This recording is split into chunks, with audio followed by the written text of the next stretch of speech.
শরণার্থীর তথ্য ছবিতে ঈদ উদযাপনের খবর জানাচ্ছেন মুজাহিদ আহসান।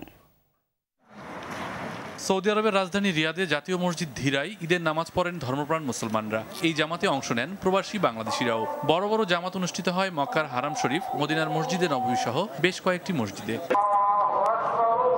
অন্যদিকে ভোরের আলো ফোটার সঙ্গে সঙ্গে ঈদের আমেজ ছড়িয়ে পড়ে জেদ্দায়। পশু কুরবানি করেন প্রবাসী বাংলাদেশি সহ স্থানীয় মুসলমানরা।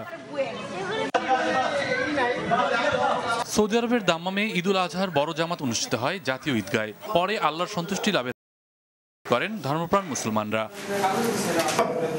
কাতার জুড়ে ৩০৬টি ঈদগাহ ও মসজিদে ঈদের জামাত অনুষ্ঠিত হয়েছে। প্রধান জামাত অনুষ্ঠিত হয় কাতার গ্র্যান্ড মসজিদে। প্রায় ৩ লক্ষ প্রবাসীদের কর্মস্থল কুয়েতে ১২টি বাংলা খুতবা মসজিদে ঈদের নামাজে অংশ নেন প্রবাসী বাংলাদেশিরা। প্রবাসীদের সঙ্গে নামাজ আদায় করেন কুয়েতস্থ বাংলাদেশ দূতাবাসের রাষ্ট্রদূত এস.এম. আবুল কালাম সহ দূতাবাস কর্মকর্তারা। ধর্মীয় ভাবগাম্ভীর্যে মালয়েশিয়ায় ঈদের সবচেয়ে বড় জামাত অনুষ্ঠিত হয়েছে